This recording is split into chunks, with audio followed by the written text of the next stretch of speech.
की चोट बलम ने गेंद फाड़ दी रे। और ये कोई स्पॉइलर नहीं है, मूड खराब मत करना, स्पॉइलर फ्री रिव्यू है, टेंशन मत लो। ये क्या देख लिया भाई मैंने, मेरा हो गया भाई। इन्होंने छक्के छोड़ा दिए क्लाइमेक्स में, क्या दिखा दिया मुझे। उसकी आंखें फट के उसके हाथ में आ गई और हाथ गए जुड़। हेलो हेलो हेलो एवरीवन, मैं हूं आपका अपना आलेख रवि माथुर। बहुत बहुत स्वागत करता हूं आपका only on your favourite channel गपशप विद माथुर का शो। तो कल यानी कि 2 अक्टूबर को सुबह सुबह का show, first day first show जो भी मेरे शहर में लगा था, वो मैं देख कर आया कांतारा चैप्टर 1 का। अब मुझे ये फिल्म कैसी लगी, मेरा एक्सपीरियंस कैसा रहा, वो मैं आपके साथ शेयर करता हूं। तो चलिए शुरू करते हैं।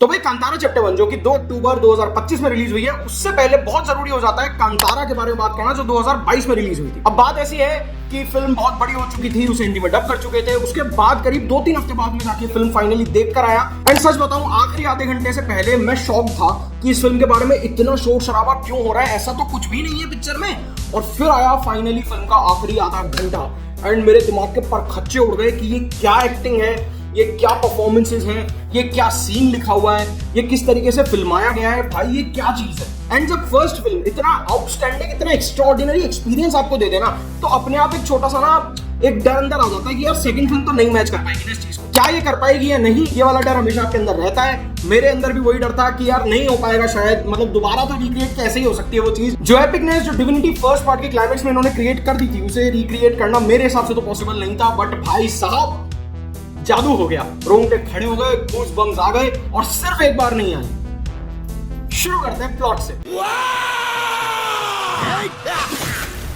तो भाई जो 2022 में कांतारा आई थी, वो इस चीज पे थी कि क्या हो रहा है। वहीं ये जो इन्होंने मूवी बनाई है, ये है बेसिकली इस चीज पे कि ये सब आखिर हो क्यों रहा है, हो कैसे रहा है। कदंबा डायनेस्टी जिसके बारे में बात की गई थी पार्ट 1 में, उसके बारे में, उसके स्टार्ट को, कि वो शुरू कैसे हुआ, वो सब कुछ क्रिएट कैसे हुआ, उस चीज पे ये फिल्म बात करती है, उस चीज के साथ ये फिल्म डील करती है।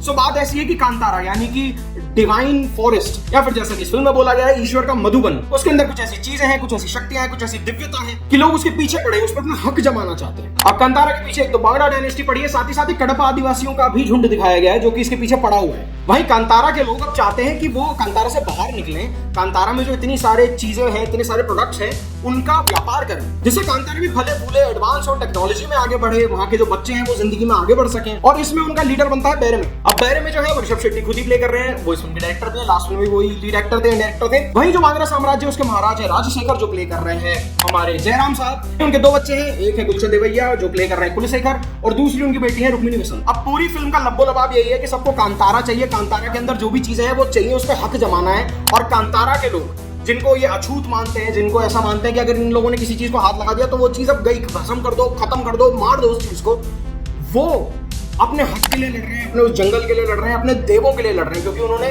देवों को स्थापित कर रखा है अपने उस जंगल में, उस कांतारा में। अब भाई मैंने तो फिल्म हिंदी में देखी है। फर्स्ट ऑफ ऑल मैं आपको बहुत क्लियरली बता दूं, हिंदी डबिंग बहुत बढ़िया है, लेकिन फिल्म को भाई पहले मिनट से देखना, बिल्कुल भी मिस मत करना इस पिक्चर को, क्योंकि शुरू में फिल्म बहुत इन्फॉर्मेशन हैवी, आपको बहुत सारी इन्फॉर्मेशन, बहुत सारे नाम एक साथ आपकी तरफ फेंकती है, तो उसको थोड़ा सा याद करना पड़ेगा। शुरू के 5-10 मिनट में आपको थोड़ी चीजें याद रखनी पड़ेंगी कि ठीक है हायरार्की क्या है, फैमिली ट्री क्या है, कहानी कैसे जा रही है। एंड एक बात और मेंशन करना चाहूंगा, ऑल्दो फिल्म का फर्स्ट हाफ अच्छा नहीं है, आपको अगेन ऐसा फील होता है कि यार सेटअप में कितना टाइम लगा रहे हैं, सीन्स को क्यों इतना खींच रहे हैं, बट स्टिल जो पहली वाली कांतारा थी उससे फर्स्ट हाफ फिर भी बेटर है। बट इन्होंने जो असली माल मसाला बचा रखा था वो था फॉर दी सेकंड हाफ, और भाई सेकंड हाफ में फोड़ा इन लोगों ने। सेकंड हाफ में एक के बाद एक जो सीन्स आए ना, स्पेशली बात करूंगा, एक तो इंटरवल ब्लॉक बहुत जबरदस्त एक्शन सीक्वेंस है, उसके बाद सेकंड हाफ में शुरू होने के करीब 10-15 मिनट बाद एक पूरा एक्शन सीक्वेंस है जहां इन्होंने पार्ट 1 का क्लाइमेक्स रिक्रिएट करा है। अब आपको ये लगेगा कि यार ये तो हो गया, एक मेजर कैरेक्टर की डेथ भी आ गई है, क्लाइमेक्स रिक्रिएट हो गया है, इन्होंने वापस वही मैजिक रिक्रिएट कर दिया है। एक तो सबसे बड़ी बात, इन्होंने वो चीज दोबारा रिक्रिएट कर दी यार,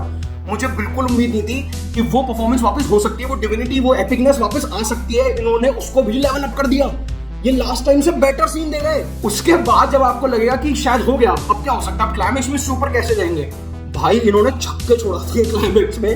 क्लाइमेक्स में मतलब तुम्हारे हाथ जुड़ जाएंगे।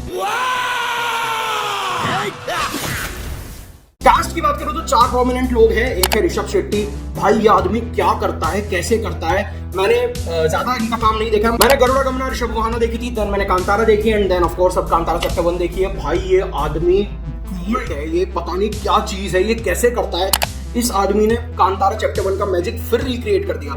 एंड जरा सोच के देखो, इतनी परफॉर्मेंस हैवी फिल्म एंड ये इस फिल्म में डायरेक्टर भी है, मतलब ये भी ध्यान रख रहा है कि बाकी सबकी परफॉर्मेंसेस कैसी हैं भाई, ये क्या। देयर इज रुक्मिणी बसंत। अब ट्रेलर ने ना इनके साथ बिल्कुल जस्टिस नहीं किया था, एंड अच्छा किया कि नहीं किया, क्योंकि वो एक सस्पेंस है, एक छुपा रखा था कार्यक्रम। In the first act and the second act आपको लगेगा कि यार क्या है ये, क्यों है ये कटआउट सा रोल, क्यों फ्लावर पॉट रोल क्यों कर रही है ये।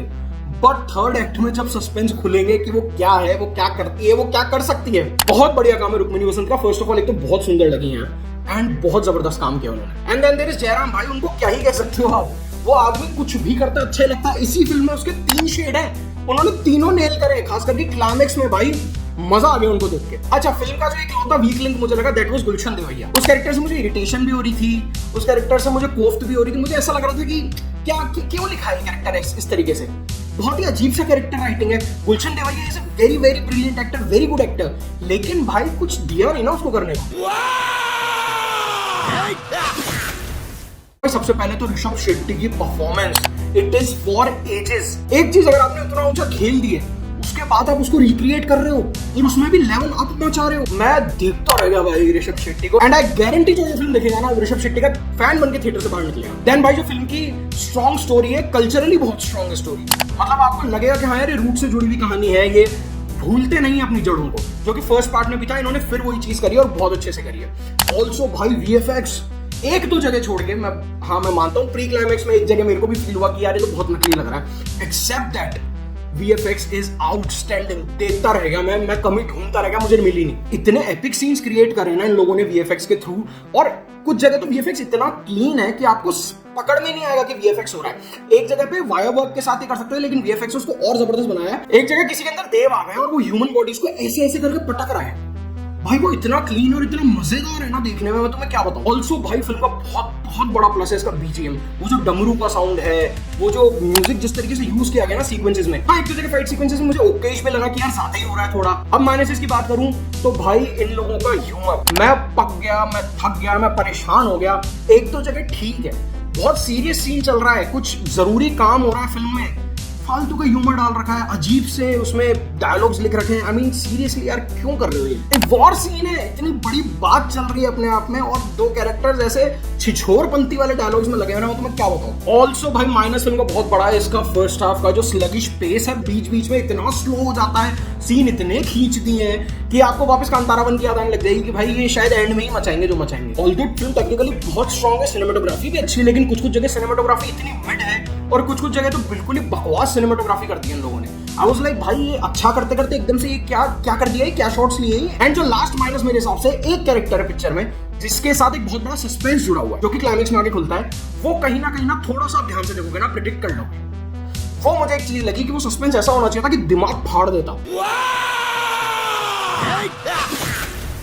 4 स्टार है भाई इस फिल्म को, जबरदस्त बेहतरीन थिएटर एक्सपीरियंस है। अपने आसपास की सबसे बड़ी जो स्क्रीन हो ना तुम्हारे पास में, उसमें जाओ, भरा हुआ थिएटर हो तो भाई तुम्हें मजा ही आ जाएगा। मेरे साथ एक लौटा इशू हो गया, मुझे जो उम्मीद नहीं थी, क्योंकि कांतारा इतनी बड़ी हिट थी उसके बावजूद इस फिल्म को ओपनिंग नहीं लगी। I don't know why, theatre खाली पड़ा था, 10-12 लोग थे हम थिएटर में। मुझे बार बार ये महसूस हो रहा था, मेरे जो साथ बैठा था उसको बार बार ये महसूस हो रहा था कि अगर ये हाउसफुल थिएटर होता, अगर ये भरा हुआ थिएटर होता, तो भाई क्या मजा ही आ जाता लाइफ का इस फिल्म को देखने में। डायरेक्शन फिल्म का बहुत बढ़िया है, कुछ बहुत ही एपिक सीक्वेंसेस हैं, बहुत अच्छे शॉट्स लिए गए हैं, and above all level up है भाई, पार्ट 1 से लेवल अप है। तुमने सोचा भी नहीं होगा, मैंने तो नहीं सोचा था कि जो उन्होंने उस पार्ट में आखिरी 30 मिनट में क्रिएट करा था उसके ऊपर ये जा सकते हैं, पर ये चले गए। एंड दैट टू ऐसा नहीं है कि कोई बहुत 300, 400, 500 करोड़ का बजट है फिल्म का, नहीं।